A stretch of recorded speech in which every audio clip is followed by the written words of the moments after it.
I wasn't really sure what I was going to talk about today. In May, I had like this spike of creative energy, I guess, or something like that, and then it all disappeared, as it sometimes does. And also alongside with it, my reading passion has gone, or not my passion for reading.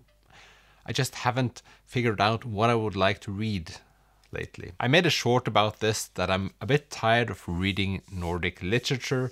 I've been doing this a lot, and if someone told me 3 years ago that I would start reading a lot of Nordic literature, I wouldn't have believed them, because that was never my intention. Kind of weird talking about intentions and reading, like reading is something you do because you like it.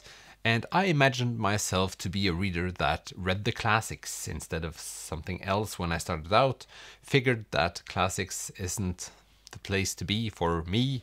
Then tried out a bit of fantasy and discovered that I got stressed by the fact that if you start reading fantasy, it demands more of you than reading other stuff, because the books are in general big and they're always a part of a series, it seems. But let's backtrack this conversation over to the Nordic part.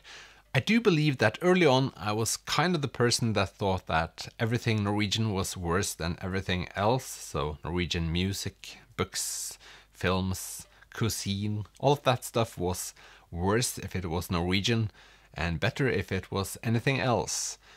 I have moved on from that part of my brain, so to speak, and now I have a more nuanced view on it, I guess. But there's still a part of me that thinks, why am I reading Norwegian books or Scandinavian books or Nordic books when I could read anything else? Like literally that word, anything else. I could have been reading something from, yeah, you get my point. And I struggled.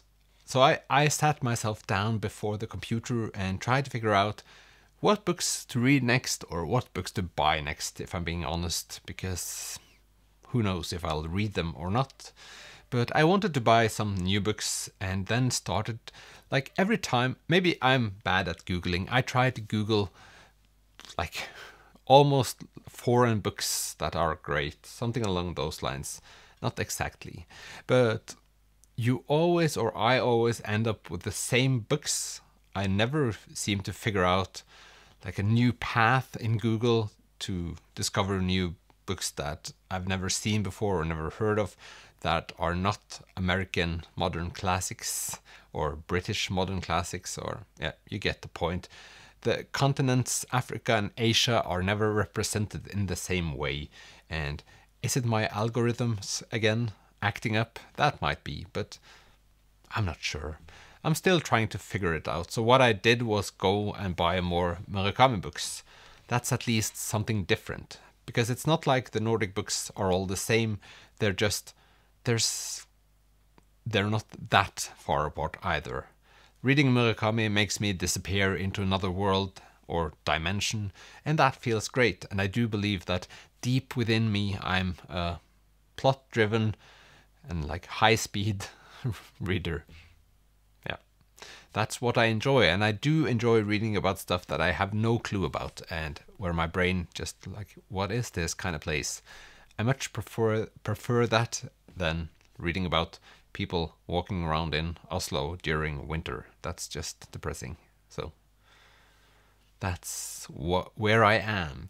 And to make matters worse or better, I feel like they're getting better with my new strategy. I started listening to 2 seconds. I never remember what these books are called. A Court of Mist and Fury by Sarah J. Maas. So I read the first book in this series, and the second one is supposed to be great. It's let's put it this way, it's very youthful, and it's fun because it's dumb at times, and that's why I enjoy it. So this is my new strategy. It's going back to things I didn't think I would revisit to get myself going again with new books. I've also decided that I will not read any Nordic fiction for June. I will try to expand my visions. If I'll probably end up reading Japanese authors or American authors yet again, but at least they won't be Nordic this time. And I've no clue how I got in this situation. Is it because I thought at some point that if I read Nordic fiction, I'll be different than other booktubers? I don't think so. I think it's very accessible to me, Nordic literature, of course. I get sent some books from publishers that are, of course, Norwegian or Scandinavian, which is great. And that's also like a development part. I get to discover new authors from new places within the Nordic region. It's not like I know every nook and cranny of this place.